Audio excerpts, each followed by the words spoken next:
BJP सरकार ने पिछले 10 सालों में इस देश के लिए क्या किया, उससे बड़ी तालिका बनेगी कि 10 साल में क्या क्या कर सकते थे पर किया नहीं। सर, ऐसे ही वारदात होते हैं जहां गरीबी से जूझता हुआ एक किसान उसको अपनी गाय भेड़ बकरी को बेचने में मजबूर करते हैं। और अंडे का फंडा यही है सर कि भारत के बच्चों की किस्मत में महीने में एक अंडा नहीं मिलता। मिड डे मील के चलते हफ्ते में अगर एक आध अंडा मिल भी रहा था तो कहीं धर्म के नाम पे तो कहीं महंगाई के चलते उसे बंद करने की मांग उठ रही है। माननीय मुख्यमंत्री जो देश की एकमात्र महिला मुख्यमंत्री भी है, उनका माइक बीच राह में ऑफ कर दिया गया था। एनसीआरबी की एक रिपोर्ट के अनुसार 10 साल में हर दिन इस देश में एवरेज में 30 किसान हर दिन अपनी जान ले लेते हैं। वो बंगाल के, अरे अभी तो शुरुआत है, ये तो ट्रेलर है, पिक्चर बाकी है।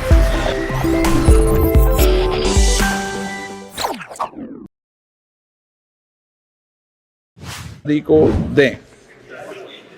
आइटम नंबर 20 सुश्री सयोनी घोष। बोलो। ये पहली बार की माननीय सदस्य चुना जी हाँ, बहुत अच्छी है सर, सुनिए इनका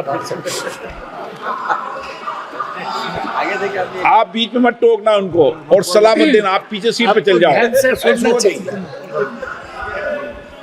धन्यवाद अध्यक्ष महोदय, आपने मुझे बोलने का मौका दिया। मैं जादवपुर लोकसभा क्षेत्र से पहली बार चुनकर इस सदन में आई हूँ और मैं धन्यवाद देना चाहती हूँ मेरी लीडर ममता बनर्जी और अभिषेक बनर्जी का और जादवपुर लोकसभा क्षेत्र के सारे वोटरों का, जिन्होंने मुझे भारी बहुमत से जिताया और इस सदन में भेज के बीजेपी को एक पैगाम दिया कि पश्चिम बंगाल में माननीय सदन में इन नेताओं को धन्यवाद नहीं होता। आप और ये संदेश सर, ये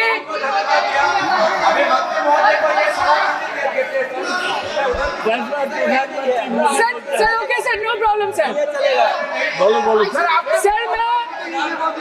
सर मैं धन्यवाद देना चाहती हूँ जादवपुर लोकसभा क्षेत्र के लोगों का, जिन्होंने मुझे भारी बहुमत से यहाँ पे जिता के भेजा और ये पैगाम दिया कि पश्चिम बंगाल में नफरत की रणनीति और धोखेबाजी की राजनीति नहीं चलेगी। अध्यक्ष महोदय, मैं उम्मीद करूंगी कि आज आप मुझे पूरा बोलने का मौका दें, क्योंकि हाल ही में हुए नीति आयोग की जो मीटिंग हुई थी, वहां पे हमारी माननीय मुख्यमंत्री जो देश की एकमात्र महिला मुख्यमंत्री भी है, उनका माइक बीच राह में ऑफ कर दिया गया था। वो बंगाल के, अरे अभी तो शुरुआत है, ये तो ट्रेलर है, पिक्चर बाकी है। अध्यक्ष महोदय, मैं आपसे ये बोलना चाहती हूँ कि वो बंगाल के हक के लिए यहाँ पे सवाल उठाने आई थी, वो बंगाल के लोगों की बात रखने यहाँ पे आई थी, लेकिन उनका माइक ऑफ कर दिया गया। आपके माध्यम से मैं इस सदन में उपस्थित वहाँ जो बैठे हैं माननीय सदस्य, कोई भी घटना को सर एक लाइन आपका डिलीट करेंगे सर, एक लाइन सर, मैं यही बताना चाहती हूँ कि बंगाल के लोगों का, आगे जाके बंगाल के लोग आपके पार्टी की माइक ऑफ कर देंगे, बस एक चुनाव बाकी, आप देख लीजिएगा। Sir, all India Trinamool Congress इस सदन और इस देश का 3rd लार्जेस्ट ऑपोजिशन पार्टी है और हम आपसे धन्यवाद हम आपको देते हैं कि आपने हमको रेलवे, स्वास्थ्य, शिक्षा और आज ये पशुपालन जैसे महत्वपूर्ण विषय पे चर्चा करने का मौका दिया। लेकिन तृणमूल कांग्रेस आगे जाके देश के हर महत्वपूर्ण मुद्दे पे बात करेगा, चाहे वो चीन का अनैतिक रूप से इस देश में प्रवेश हो या वो 700 से ऊपर आंदोलन जीवी किसानों की। माननीय सदस्य, आप पहली बार बोल रही हैं, मैं आपको हस्तक्षेप नहीं करना चाहता, लेकिन जिस अनुदानों की मांगों पर चर्चा सर अभी आ रहे हैं, सर नीट के घोटाले से लेके जीएसटी के बोझ तक, एयरपोर्ट की छत टूट जाने से लेके रेल पटरी से छूट जाने तक, तृणमूल कांग्रेस के सदस्य, हर सांसद देश के हर गंभीर मुद्दे पर चर्चा करेंगे। बस यही आपको बोलना था। रिस्पेक्टेड सर, महामती मानुष is the Magna carta of the governance of West Bengal and our party, and I feel truly honored that today I've been given the opportunity to talk on a ministry which is intrinsic to the Mahamati Manush of the country. हमारे किसान अपनी मवेशी को, अपनी फसल को माँ की तरह पूछते हैं, जिस खेत में वो हल चलाते हैं उस जमीन को नमन करते हैं। But does this major sector get support from the government?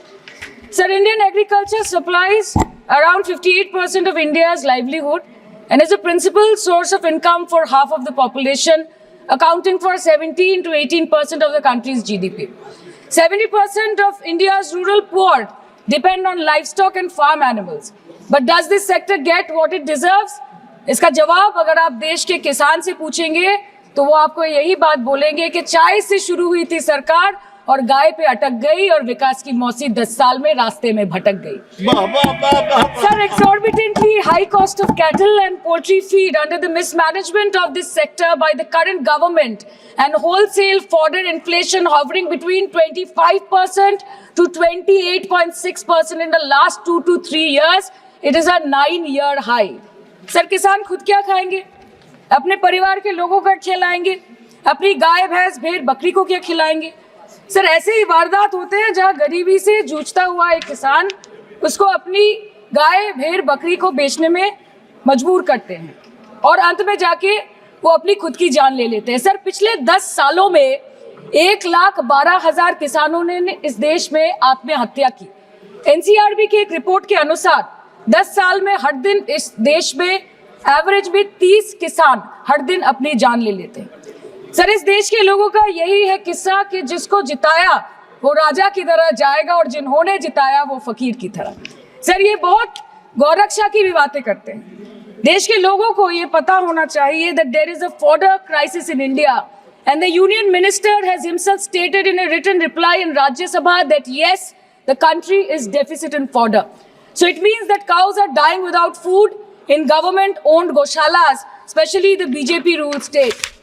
74,000 cattle had died at Panjrapols in Sundarnagar and Banaskantha district of Gujarat in the last 3 years. 200 cows were found dead in Madhya Pradesh's Shivpuri district. 173 cows allegedly died in a week in Chhattisgarh. And 74,016 cows had died in Hingonia Goshala in Jaipur during the previous BJP government in Rajasthan. तो sir, पहले खाना ही नहीं मिला, fodder crisis. फिर मिल भी जाए तो इतना महंगा कि किसान खरीद ही नहीं पा रहा है, फॉडर इन्फ्लेशन. और सर, खाना मिल भी जाए तो पशुओं की बीमारी. उससे मुकाबला करने के लिए इस सरकार ने क्या किया? The Parliamentary Standing Committee on Agriculture, Animal Husbandry and Food Processing presented its report which stated that 32.7 lakh cattle were infected by the viral lumpy skin disease across several states and a whopping 2.4 lakh cattle died within months. ये बोलते हैं कि गाय हमारी माता है पर माँ की रक्षा करना इन्हें नहीं आता है.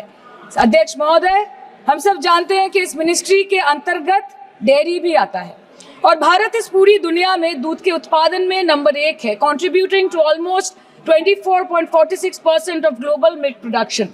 But since the government has not been able to bridge the gap between demand and supply, it has successfully turned the country from being the largest producer of milk to an importer of milk. In the last 10 years, due to the stagnation in milk production, the gains of white revolution has been systematically whitewashed. The dairy farmers are forced to throw buckets of milk on the highway protesting against meager remuneration for their produce. And the price of milk, on the other hand, has increased by a massive 55% in the past 10 years. It was rupees 36 per litre in 2014 and now rupees 56 per litre in 2024. When this government came to power, the first thing the milk producing companies regulated by it did was to increase the price of milk by rupees 2 per litre. This was their revenge on the people of India for not providing a majority to the BJP. आम आदमी के दूध, छाछ, लस्सी, दही, पनीर पर 5% की GST, cream, condensed milk, मक्खन, घी पर 12% की GST और अमीरों के हीरो पर सिर्फ 1.5% की GST. सरकार उनको रिलीफ नहीं देती है जो विदेश में जाके मिल्क शेक और लाते की चुस्कियां लगाते हैं. ये सरकार उनको रिलीफ नहीं देती जो आम आदमी 2 पैकेट दूध खरीदने से पहले 10 बार सोचता है. सर, बचपन से हम सुनते आए थे कि संडे हो या मंडे रोज खाओ अंडे. India rank 2nd in egg production in the world. और अंडे का फंडा यही है सर कि भारत के बच्चों की किस्मत में महीने में एक अंडा नहीं मिलता. मिड डे मील के चलते हफ्ते में अगर एक आध अंडा मिल भी रहा था तो कहीं धर्म के नाम पे तो कहीं महंगाई के चलते उसे बंद करने की मांग उठ रही है. Sir, more than 50% children under the age of 5 suffer from chronic malnutrition in the country and roughly 17% children are underweight, and yet most BJP ruled states do not serve eggs in midday meal scheme. This is the example of Poshan Kal in India.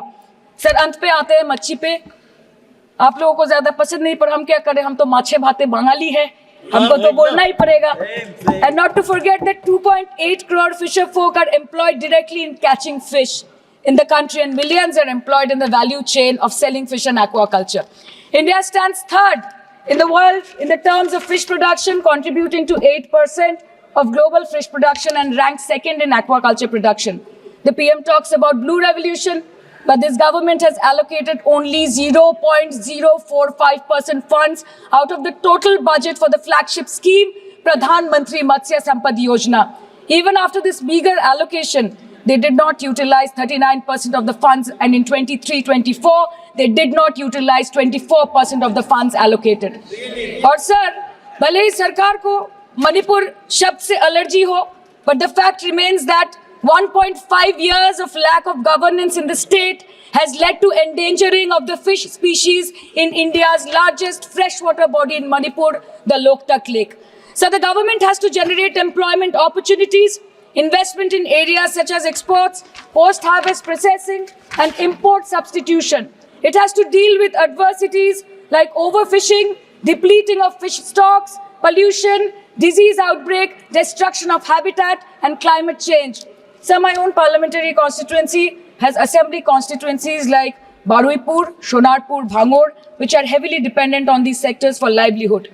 Main crops grown are wheat, rice, vegetable, fruit, oilseed, pulses, cotton and jute, and animal husbandry is practiced mostly by women in the self-help groups in the South Chobbish Pargona. They rear a wide range of domestic animals, including cattle, poultry, goat, particularly the black Bengal goat and the Pekin duck. And I take extreme pride in saying that in the last 5 years of the TMC government, the CM Mamata Banerjee has allocated a massive amount of 76,680 crore to agriculture and its allied sectors for their development. The government of West Bengal has achieved remarkable success in implementation of state schemes, namely Bangla Dairy. The state-owned company is providing financial incentive at the rate rupees 11.5 per litre of raw milk directly to the bank accounts of primary dairy farmers through milk unions. Bangla Dairy procured 3.55 crore kg milk in 2023, for which rupees 109 crore was paid to dairy farmers through direct benefit transfer. 47,900 fresh Kisan cards have been issued in the last 3 years for animal husbandry. Up to 30th November 2023, rupees 393 crore was sanctioned to marginal animal rearers in the rural areas. Bangla Shosho Bima scheme, a fully state-funded scheme for crop insurance. Total 1.28 crore farmers were enrolled under the scheme during 23-24. 70 lakh farmers got claim settlement worth rupees 247 crore. 76,049 farmers are getting pension amounting to rupees 1,000 per month under Joy Bangla scheme. Super Bangla scheme was introduced in 2014 for ensuring remunerative prices for agricultural produce, integrating about 80,000 farmers and procuring about 100 metric tons of perishables daily.